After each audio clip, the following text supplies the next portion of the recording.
بسم اللہ الرحمن الرحیم۔ السلام علیکم ورحمۃ اللہ وبرکاتہ۔ محترم سامعین کرام،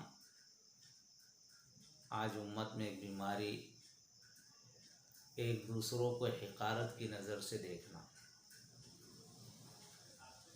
حضور اکرم صلی اللہ علیہ وسلم نے ارشاد فرمایا کہ اگر کوئی شخص کسی مسلمان کو ایسے گناہ کی آر دلائے جس سے وہ توبہ کر چکا ہو، تو اللہ تبارک و تعالیٰ اس آر دلانے والے شخص کو اس وقت تک موت نہیں دیں گے جب تک کہ اس کو اس گناہ میں مبتلا نہ کر دے جس سے اس نے اس شخص کو، مسلمان کو، اس گناہ پر آر دلائی تھی جس سے اس نے توبہ کر لی تھی۔ تو بہت بری چیز ہے کہ ہم کسی آدمی کو، کسی مسلمان کو ایسے گناہ پر طعنہ دے، اس کو حقیر سمجھے کہ جس سے وہ توبہ کر چکا ہے۔ تو اللہ تعالیٰ اس آدمی کو، آر دلانے والے کو، اس گناہ میں مبتلا کر دیتے ہیں۔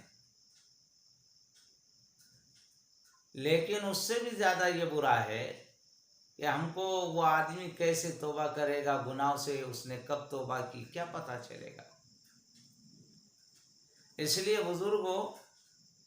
حدیث میں اس بات کا اعلان ہے کہ ہم کسی کو کسی گناہ پر طعنہ نہ دیں۔ ہم کو طعنہ دینے کے لیے نہیں کہا گیا ہے، بلکہ اگر کوئی پتہ یہ چلے کہ فلاں آدمی جو تو گناہوں میں مبتلا ہے، تو اللہ تعالیٰ نے اس کے لیے ہم کو دعوت کا حکم دیا ہے کہ اس کو خیر کی طرف بلائے، اس کو اچھائی کی دعوت دے، اس کو گناہوں سے روکنے کی جو ہے اس طریقے سے کوشش کرے۔ یہ ہم سے مطالبہ اللہ تبارک و تعالیٰ نے کیا ہے۔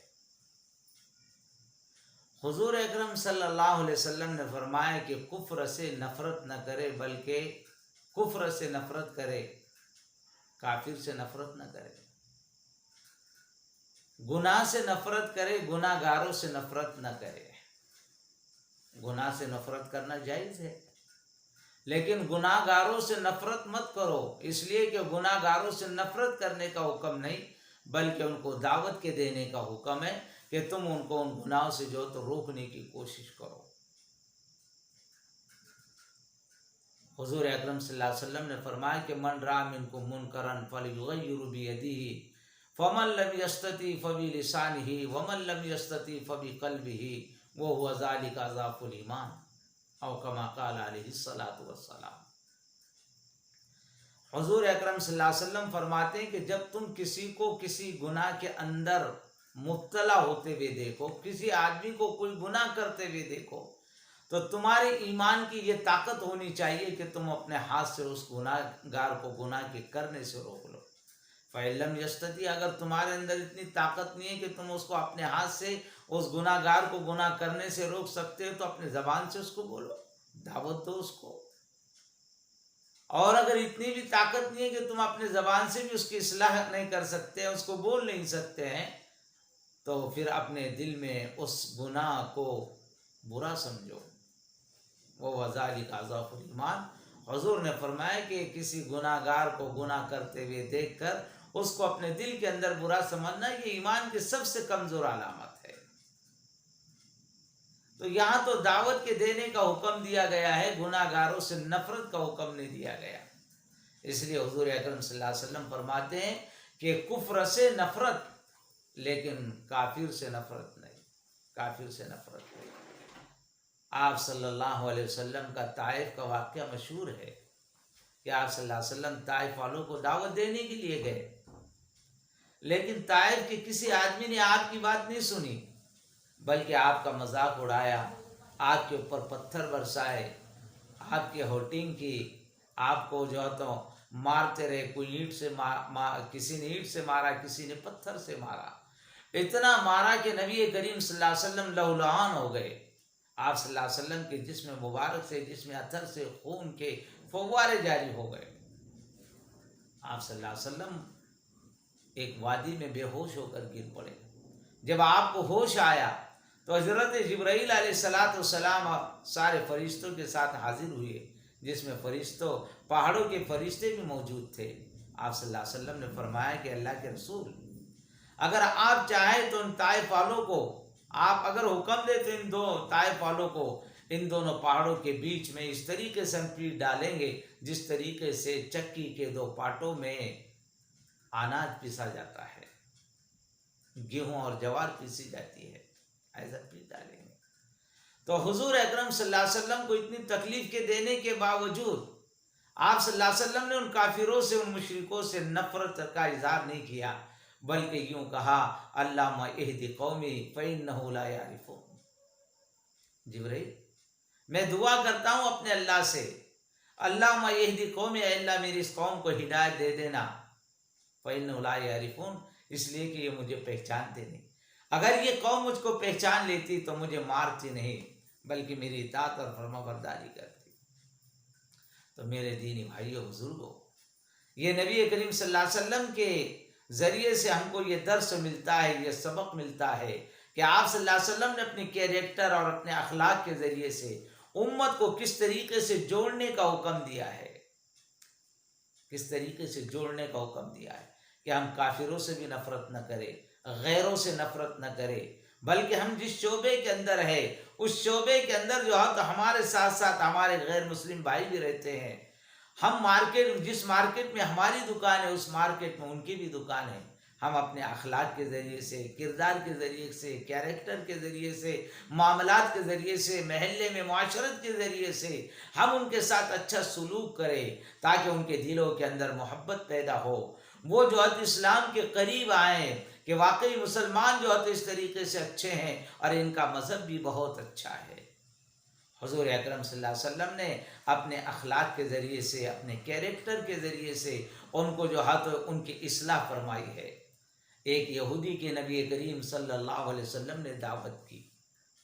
آپ صلی اللہ علیہ وسلم کے پاس جب وہ یہودی آیا تو آپ نے اس کو کھانا کھلایا، آپ نے اس کو رات کے وقت اپنے بستر مبارک پر سلایا. نبی کا بستر جنت کے قالین سے بھی زیادہ اچھا ہوتا ہے. جنت کا چاہے جتنا بستر اچھا ہو جائے لیکن نبی کریم صلی اللہ علیہ وسلم کے بستر مبارک کا وہ مقابلہ نہیں کر سکتا. لیکن حضور نے اس کو اپنے بستر مبارک پر سلایا. سلانے کے بعد صبح ہونے سے پہلے ہی اس یہودی نے نبی کریم صلی اللہ علیہ وسلم کے بستر مبارک پر بیت الخلا کر کے چلا گیا. آپ صلی اللہ علیہ وسلم جب اٹھے تو دیکھا کہ بستر مبارک پر اس یہودی نے، جس کو آپ نے کھلایا پلایا، جس کا بہت اچھا اکرام کیا، اس نے یہ گندگی کر کے چلا گیا. لیکن جاتے وقت وہ اپنی تلوار جو تو نبی کریم صلی اللہ علیہ وسلم کے گھر پر بھول گیا. جب اس کو اپنی تلوار یاد آئی تو وہ حضور کے گھر پر لوٹا. آپ صلی اللہ علیہ وسلم کے گھر پر جب پہنچا تو دیکھا کہ حضور اکرم صلی اللہ علیہ وسلم اپنے دست مبارک سے، اپنے ہاتھوں سے اس کی گندگی کو صاف کر رہے تھے. حضور اکرم صلی اللہ علیہ وسلم نے اس کی طرف آنکھ اٹھا کر دیکھا اور پوچھا کیا بات ہے بھائی، کیوں آئے ہو؟ کہا کہ میری تلوار آپ کے گھر میں رہ گئی. اب وہ یہ سوچ رہا تھا کہ شاید مجھے حضور اکرم صلی اللہ علیہ وسلم ڈانٹیں گے، مجھے برا بھلا کہیں گے، لیکن قربان جائیو ہمارے آقا پر، ہمارے نبی پر نہ آپ نے ڈانٹا، نہ اس کو برا بھلا کہا، نہ اس کے اوپر غصہ ہوئے، بلکہ بڑے خندے پیشانی سے، بڑے عاجزی کے ساتھ اس سے پوچھا کہ بھائی کیوں آئے ہو؟ اس نے آنے کی وجہ تو آپ اندر گئے اور جو ہے اس طریقے سے اس کی تلوار لا کر اس کے پاس دے دی. کچھ نہیں کہا، لیکن آپ کے اس کردار سے، اخلاق سے متاثر ہوئے بغیر وہ نہ رہ سکا اور اس نے کہا کہ آپ کا ہاتھ بڑھائیے. اور اسی وقت فرمایا، اس نے کہا اشہد ان لا الہ الا اللہ و اشہد ان محمد عبدہ رسولہ. اسی وقت وہ مسلمان ہو گیا. تو اگر حضور اکرم صلی اللہ علیہ وسلم کفر سے، کافروں سے اور غیروں سے اگر نفرت کرتے تو پھر دین اسلام کی دعوت ان کو کس طریقے سے دیتے؟ چونکہ آدمی کو جس سے نفرت ہوتی ہے آدمی اس کی صورت کو بھی دیکھنا نہیں چاہتا، جس سے آدمی کی دشمنی ہو جاتی ہے اس کو بات کرنا نہیں چاہتا. جس سے آدمی کے بگڑ جاتی ہے، اس کو آدمی اس کے طرف جو تو متوجہ نہیں ہوتا، اس کو بات کرنا نہیں چاہتا، اس کو سلام بھی کرنا نہیں چاہتا، اس کی طرف دیکھنا نہیں چاہتا، پھر دعوت کیسے دے گا؟ اس کے لیے حضور نے فرمایا کہ کسی کو کسی گناہ پر آر مت دلاؤ، بلکہ اس کی اصلاح کی فکر کرو، اس کو اچھی باتیں بتاؤ، کفر سے نفرت مت کرو، کفر سے نفرت کرو لیکن کافروں سے نفرت مت کرو، گناہوں سے نفرت کرو لیکن گناہ گاروں سے نفرت مت کرو، ان کو دعوت دو، ان کو اپنے قریب لانے کی کوشش کرو، ایسے بے نمازیوں کو بے نمازی کہہ کر مت پکارو، ان کو حقارت اور ذلت کی نظر سے مت دیکھو، بلکہ ان کو نماز کی دعوت دو، نبی کریم صلی اللہ علیہ وسلم کی سنتوں کی دعوت دو، آپ صلی اللہ علیہ وسلم کے طریقے پر ان کو بلاؤ، آپ صلی اللہ علیہ وسلم کے طریقے پر لانے کی ان کو کوشش کرو، گھروں میں بھی بیوی کو نفرت سے مت دیکھو، بلکہ اس کو محبت کے ساتھ دعوت دو، ماں کو محبت کے ساتھ عاجزی اور انکساری کے ساتھ ان کو دعوت دو، گھر کے اندر فکر کرو، گھر والوں کو بھی جو ہے تو ان کے اندر دین کیسے آ سکتا ہے اس کی فکر کریں۔ اس لیے میرے دینی بھائیو بزرگوں، یہ جو میں نے نبی کریم صلی اللہ علیہ وسلم کی احادیث بیان کی ہے، دعا کرے کہ اللہ تعالی ہم سب کو ان حدیثوں کے مطابق اور نبی کے ان طریقوں کے مطابق اپنی زندگی کے گزارنے کی توفیق عطا فرمائے، اور ہم سب کو امت کے اصلاح کے لیے قبول فرمائے، اور تاحیات اسی اصلاح کے کام کے کرنے کے ہم سب کو توفیق عطا فرمائے۔ وآخر دعوانا